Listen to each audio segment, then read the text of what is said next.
ವಿಶ್ವಾಮಿತ್ರನ ನಿರಾಸೆ. ಓರ್ವ ಋಷಿಯಿಂದ ಸೋಲಾಗುವುದಾದರೆ ನಾನು ಶಕ್ತಿಶಾಲಿ ಕ್ಷತ್ರಿಯನಾಗಿರುವುದರಿಂದೇನು ಪ್ರಯೋಜನ ಎಂಬುದು ವಿಶ್ವಾಮಿತ್ರನ ಆಲೋಚನೆಯಾಯಿತು. ನಾನು ಕೂಡ ವಸಿಷ್ಠರಂತೆಯೇ ಬ್ರಹ್ಮ ಋಷಿಯಾಗಬೇಕು.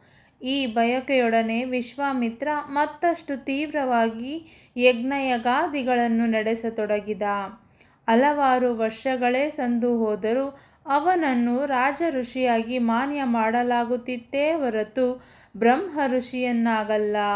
ಅದೇ ಸಮಯದಲ್ಲಿ ತ್ರಿಶಂಕು ಸೂರ್ಯವಂಶದ ರಾಜನಾಗಿ ಆಳ್ವಿಕೆ ನಡೆಸುತ್ತಿದ್ದ.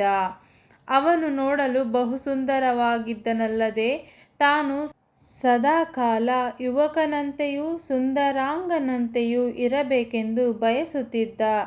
ತನ್ನ ಸುಂದರ ದೇಹದ ಕುರಿತು ಅವನಿಗೆ ಅಪಾರ ಮೋಹ. ಅದು ಹಾಗೆಯೇ ಸ್ಥಿರವಾಗಿರಲು ನೆರವಾಗಬೇಕೆಂದು ಅವನು ರಾಜಗುರು ವಸಿಷ್ಠರನ್ನು ವಿನಂತಿಸಿಕೊಂಡ.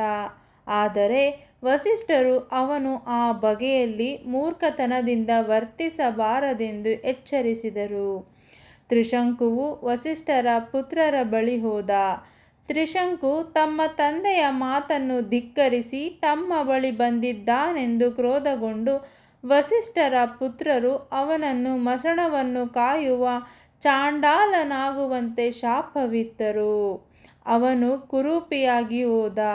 ಅವನು ವಿಶ್ವಾಮಿತ್ರರ ನೆರವನ್ನು ಆಶಿಸಿದಾಗ ಅವರು ಅವನತ್ತ ಕರುಣೆ ತೋರಿ ಯಜ್ಞವೊಂದನ್ನು ನಡೆಸಿದರು. ಅದರ ಫಲವಾಗಿ ತ್ರಿಶಂಕು ಸ್ವರ್ಗಕ್ಕೆ ಹೋದ.